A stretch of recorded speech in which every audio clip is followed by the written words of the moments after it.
Listen, we are all juggling busy moms.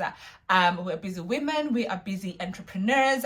We are just juggling a lot of things right now, right? You might be juggling your 9 to 5 job, you might be juggling running your business alongside your 9 to 5 job, or just your business on its own, whilst also trying to raise a family and look after yourself and fill your cup and just be the best wife, best partner that you can be as well. And it's a lot. It is absolutely a lot on a normal day. But let's throw in half term. Let's throw in the school holidays. Okay, that is a juggle on its own. It has taken me almost 8 years, almost 9 years, because my daughter's turning 9 this year, almost 9 years of motherhood to try and master this. And honestly, I can be honest with you right now, I have not fully mastered it, but I definitely have learned a lot of things that I can share with you today. And if you are the kind of woman that likes to be organized, that likes to have their things in check, that likes to know their schedule, what they're doing, what they're planning, then this video is definitely for you. You are going to learn, or rather I'm going to share with you some tips that have helped me in the art of juggling, because I would like to think I'm the queen of juggling, okay? I have a lot of things going on in my day-to-day life, and I'm sure you do as well, right? But you do it so gracefully, right? You do it so gracefully that sometimes people wonder how you manage to have all the time in the world to do all the things that you're currently doing. So if this is your vibe, if your kids are on holiday at some point, at some time, and you're thinking, I need to perfect my schedule while the kids on holiday without it affecting my work, without it affecting my career, my business, then tune in, get yourself a pen and paper, and let's get into it, okay?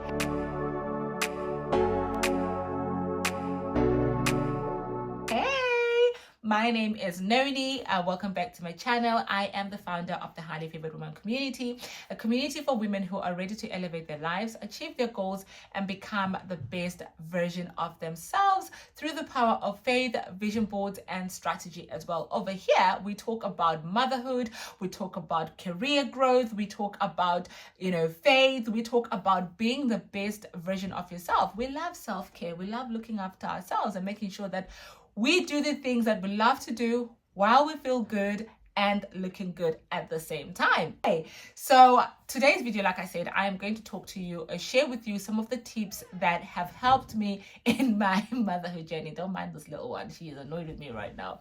So she's coming to camp outside the door. Okay, so I'm going to share with you some tips that that helped me during the school holidays when the girls are at home, either for a week or for 2 weeks during the Easter holidays and Christmas holidays, or for the 6-week summer holiday that we have as well. Actually, I do have a template, or I think like a weekly list of things to do, activities to do with the kids during the school holidays, so that you don't have to worry about it, mom. So you don't have to worry about it, auntie. These are things that I have done myself over the years, and I thought I'll just collate them into a list and I will share them with you right now. Okay. So tip number one, right?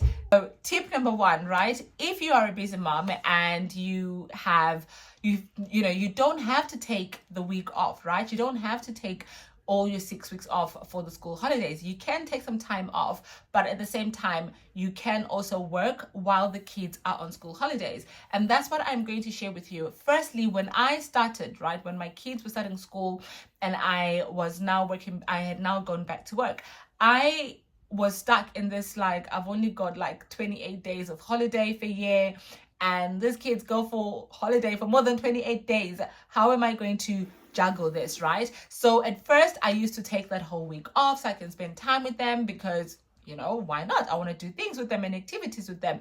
But over time, I realized that I was actually eating into my holiday time. I was actually eating into my time to want to rejuvenate and relax whilst they're at school and take some time off just for me, or to take a weekend break with hubby and go away, right? So at some point, Abby and I sat down and we're like, okay, we need to be clever about this, right? There are some holidays where we need to take time off and spend time with them, but there's also some holidays where we don't really need to take time off. We can find ways of how to keep them entertained. At the same time, we will also be delivering in our deliverables at work.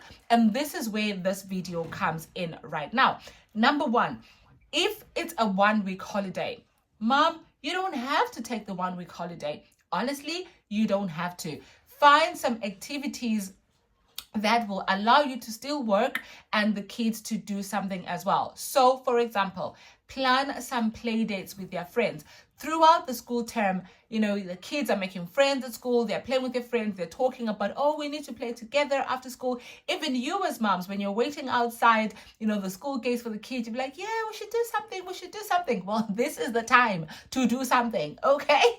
This is the time to do something. So, number one, you can either plan play date in your house. This would allow the friends to come over to your house. You arrange some time, so maybe from 12 till 3, you look at your calendar where you have some quiet time on a quiet day. Plan that play date for that day, have the kids come over, do some lunch, print out some activities for them, pick out a movie for them, order some pizza for them, pre-plan those things already ahead and plan that play date. What that means is that you are still continuing to work, your kids are also having friends over coming to play with them. So as much as you are being present and doing something with them, they also are getting a break from you. And you are also able to go to work and have that call, knowing that 1, your kids are being entertained, 2, they are at home, 3, you didn't have to sacrifice a day from your work schedule and you didn't have to take to your colleagues, I'm so sorry guys, I'm not available at the moment, it is school half term. Nobody needs to know your business. Okay, and nobody needs to know your business. I learned that the hard way. Okay, that is tip number 1. Plan some play dates around the time where your days are quiet at school and at home in your workplace, and your calendar is also quiet as well. Okay, tip number 2, right?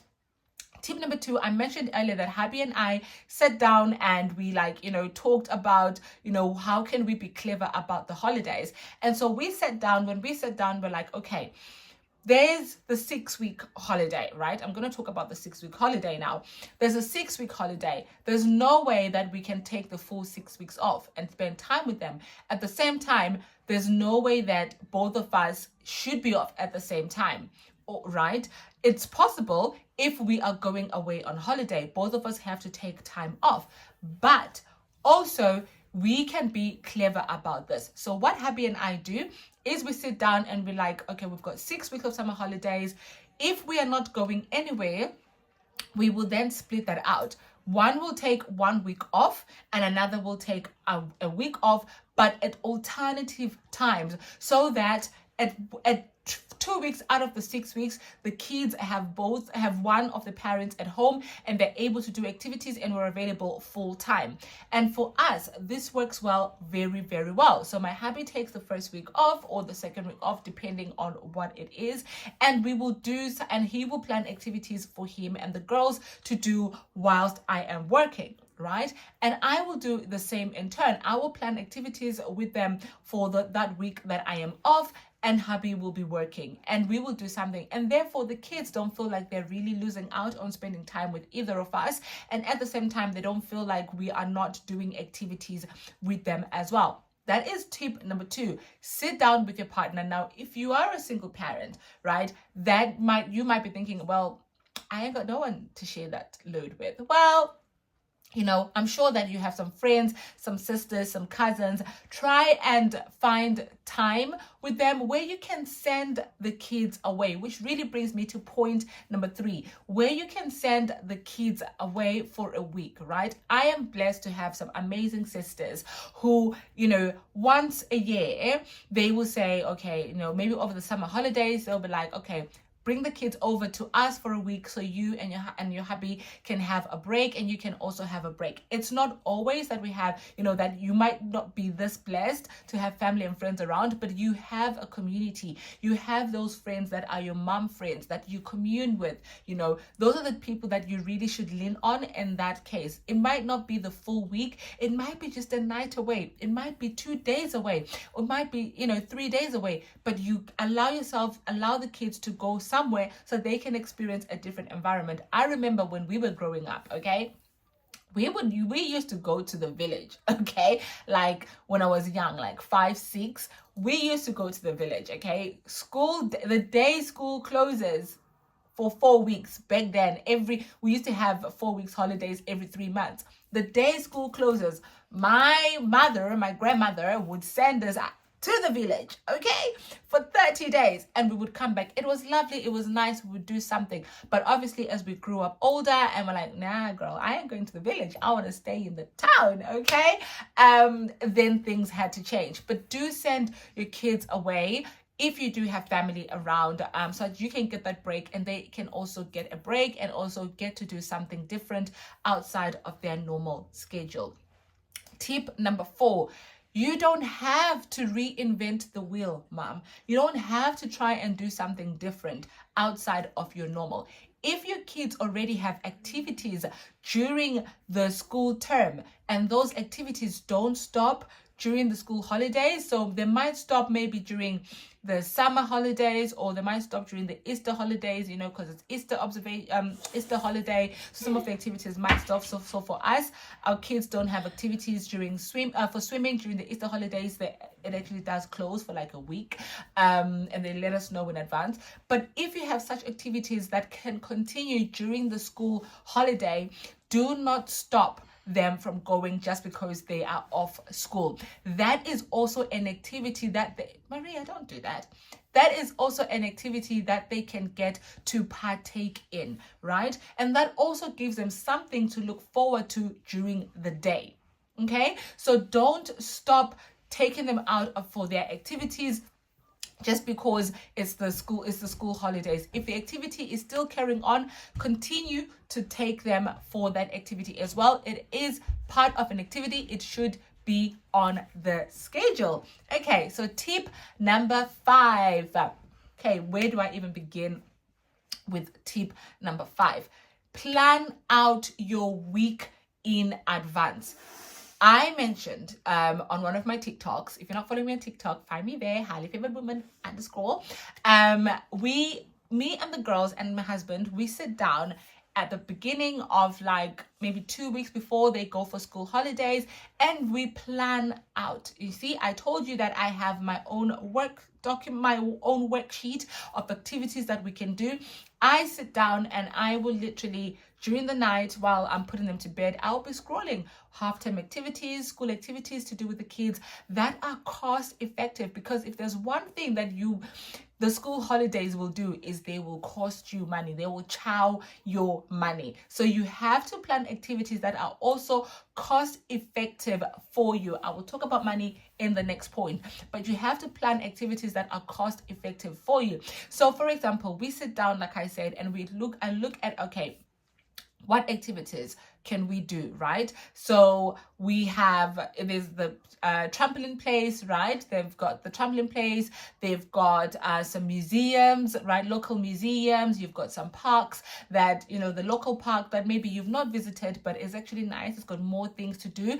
That is something for you to pencil in during that week before school holiday, so that when the school holiday starts, you already have a plan in place. You already have prepped your kids in advance. I have already prepped my girls, and I said, listen, Monday, this is what we're doing, but we can only do it after I finish work. We will not do it during my working hours because I have got some deadlines. I have got some deliverables. So during that day, you can watch a movie. We will maybe make lunch together. We will do something that doesn't require me to be out of my work environment, but we will do something. And then after I finish work, we are then going to go out and do an evening activity, right? This could be the movies. This could be going to the trampoline park, which that is for us. On Monday, we are going to be going to the trampoline park in the evening for just an hour to take them out of the house, get them running, jumping up and down. Then when we come back, we can sit down, maybe have a movie evening or something before they go to bed, you know. And I've set them down and we're like, okay, Monday, this is what we're doing. Tuesday, they've got an ongoing activity, which is part of their routine anyway. So that's an activity. Wednesday, they've also got an ongoing activity, which is part of their routine. That is an activity as well. That is something that they can look forward to. Thursday and Friday, they've got their friends coming over for play dates, right? That is an activity on its own. That is a week where, number one, we are doing something every day, and two, it is cost effective. Ultimately, the only things that will really cost us anything will probably be on Thursday and Friday, where we have to order in some pizzas for the girls and their friends.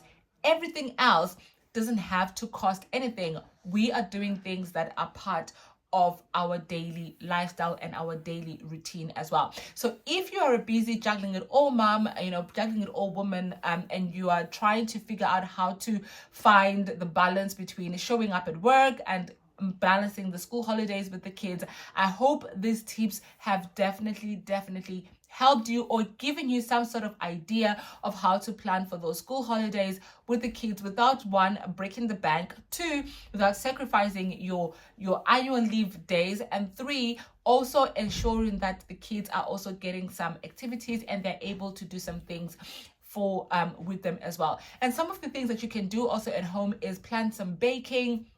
You know, my kids love baking, they love cooking, they love experimenting, they love painting. So doing such things with kids also helps during the school holidays as well. And it allows you to still be present, do some things with them without, like I said, sacrificing your annual leave and sacrificing some time with them as well. So I hope that these tips have helped you and that you are going to use one or two. Please do comment down below. Let me know which tip was really helpful for you and which one you are going to try out during the school holidays, wherever you live and whenever you get the school holidays. And for my moms in the UK this week, we are standing strong, okay? We are standing strong. We can definitely do this. I hope you've enjoyed this video. Please don't forget to like, to subscribe, and to comment as well. We are a growing family over here, and I hope to see you in the next videos. Stay blessed. Bye.